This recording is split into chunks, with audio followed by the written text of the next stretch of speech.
Hello everyone, welcome back to my new vlog.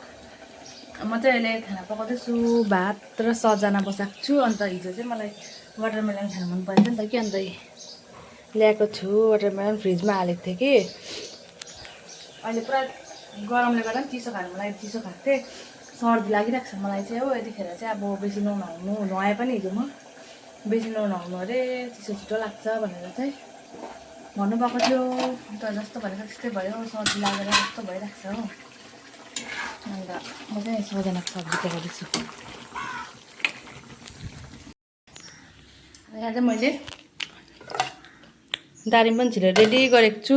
हाम्रो नयाँ dining टेबलहरू चाहिँ। अन्त हिजो केरा नै खानु मन पर्थ्यो, केरा ल्याएको थियो, अलिक काँचो काँचो रहेछ हो। अनि त्यतिकै आमाले अघि एउटा खानु चाहिँ काँचो काँचो छ, नखाएको भन्नुभयो। अन्त खाइनँ। अन्त आजको चाहिँ मेरो काम चाहिँ के छ भन्नु पर्दा चाहिँ बेबी सावरको झरेछ। यस्तो गरेर टाल्दा पनि टालिँदैन रहेछ हौ, सबै छ। आज चाहिँ मेरो काम छ, त्यो लुगाहरू छ कि त्यो लुगाहरूलाई चाहिँ यसरी भिजाउनु पर्ने छ। किनभने घाम लाग्यो होला म गरिहाल्छु।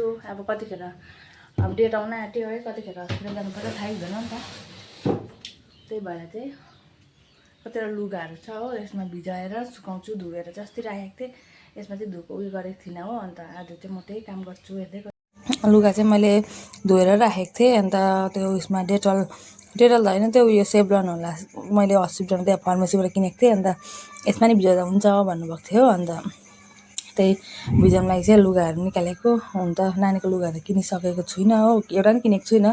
किनभने हाम्रो यता रिभिल गर्दैन नि त, के हुन्छ। अन्त यो च्यादरहरू साडीहरू थियो। अन्त एउटा चाहिँ त्यो नानीकोमै पऱ्यो, उयोले दिनुभएको थियो। अन्त त्यो थियो हो। अन्त त्यति नै मैले उसमा भिजाएँ सेभलनमा। अन्त भिजाएर सुकाएको छु, हेर्दै गर्नुहोस्। फिलहाल चाहिँ त्यो डेटलमा भिजाउनु पर्ने चाहिँ यति छ लुगाहरू, यति। अन्त अरू लुगाहरू चाहिँ नानीको लुगाहरू चाहिँ के किनेको छैन। अब के हुन्छ है, थाहै हुँदैन। अन्त फेरि हस्पिटलमा लुगा नै लगाइदिन्छ कि लगाइदिँदैन भनेर किनेको छुइनँ हो। नेपकिनहरू चाहिँ किन्नुपर्ने छ। अन्त यो चाहिँ म यति चाहिँ सबै उयसमा भिजाएर राख्नेछु। अहिले एकछिन भेट्छु तपाईँसँग।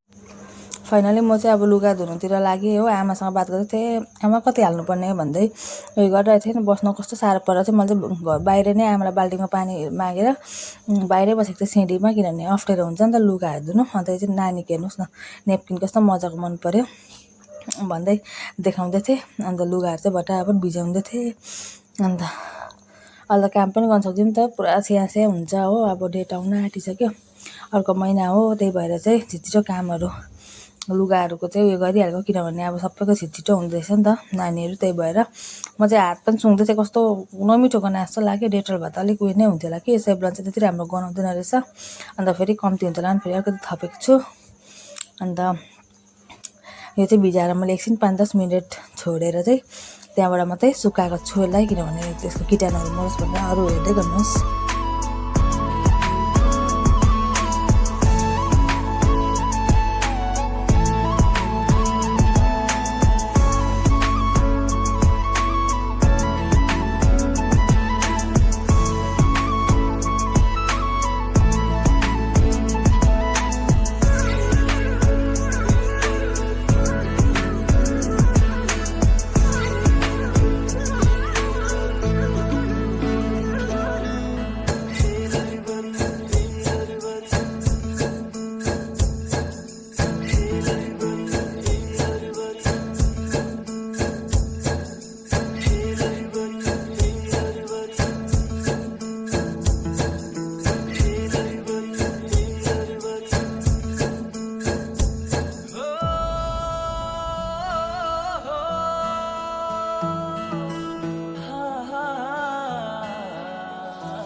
लुगाहरू चाहिँ मैले यसरी सुकाएको छु अब अलिक महिनामा यस्तै हुन्छ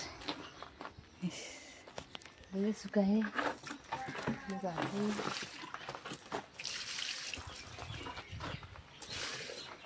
अहिलेको लागि लुगा यति नै छ अब पछाडि चाहिँ फेरि किन्नुपर्छ अनि चाहिँ माइजूले दिएको अन्त घरकै च्यादरहरू थियो नि त फेरि सुकाइदिएँ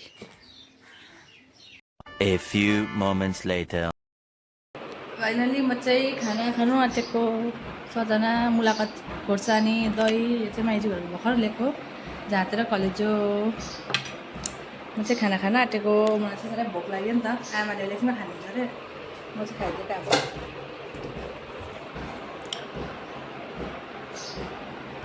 म चाहिँ अहिले फिलहाल धमाधम खाना खान थालेँ आजकल त यति साह्रो भोक लाग्छ कि अहिले 8 महिनाहरू चलेकोदेखि चाहिँ नि कस्तो हावा हुँदो रहेछ पुरा एकछिनमा भोक लाग्ने अहिले खायो भने अहिले भोक लाग्ने भएर हतार हतार म चाहिँ खाना खान्थेँ चाहिँ कामसाम सकेर हो अन्त आमाले चाहिँ अहिले खान्छु भन्नुभएको थियो अन्त मैले चाहिँ धमाधम खाना खान थालेँ त्यहाँबाट खाना खाएर फेरि अघि धोएर सुकाएको त्यो च्यादरहरू थियो नि साडीहरू फेरि त्यो उठाउनु पर्ने थियो नि त अन्त फेरि मैले काम सकेँ जिउमा पनि लाग्यो नि त दही अन्त पुस्दै थिएँ मैले चाहिँ हेर्दै गर्नुहोस् One eternity later.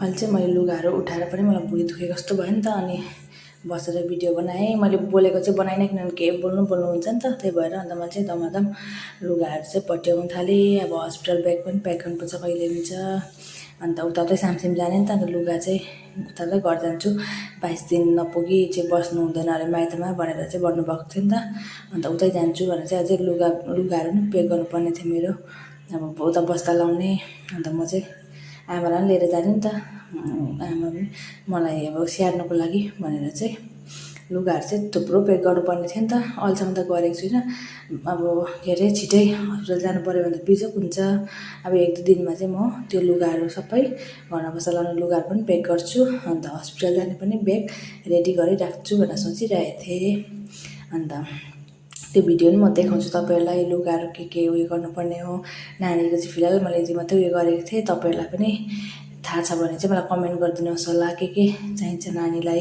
हस्पिटलमा भनेर मैले चाहिँ फिलहाल चाहिँ यति मात्रै गरेको छु थाहा छैन त फर्स्ट पालि हो है के माग्छ हस्पिटलमा नानी भएपछि डक्टरहरूले नर्सहरूले नानीहरूको लागि अन्त चाहिँ मैले मेरो फाल्टु लुगा सुकाएको थिएँ त्यो पनि त मिलाउँछु हेर्दै गर्नुहोस् फाइनली हाम्रो बेलुकाको चाहिँ खाना पनि पाकिसकेको छ है यो चाहिँ भात 12 बजीको सब्जी छ यो चाहिँ दुध अघि लिएर आएको त्यो दाल चाहिँ मैले आज आलुको अचार अर्कै किसिमले बनाएको छु टमाटर हालेर अन्त के हो भने हाम्रो चाहिँ भिडियो आज मैले चाहिँ त्यति नै गरेको छु है कस्तो लाग्यो तपाईँहरूलाई भिडियो चाहिँ कम्ती बनाउँछ आमा चाहिँ यहाँ बगानको लागि रेडी हुँदैछ है तिर्पल सालछुट्टी सक्यो फाइनली हो 13 दिनको छुट्टी अन्त होलीको बेला 16 दिन जस्तो छुट्टी घरमै बितेर गयो अन्त भोलि चाहिँ काममा जानुहुन्छ अन्त चाहिँ के गर्छ म्याडम माया के हुनुभएको आमा गरम चाहिँ यस्तो डरलाग्दो भएको छ कि अहिले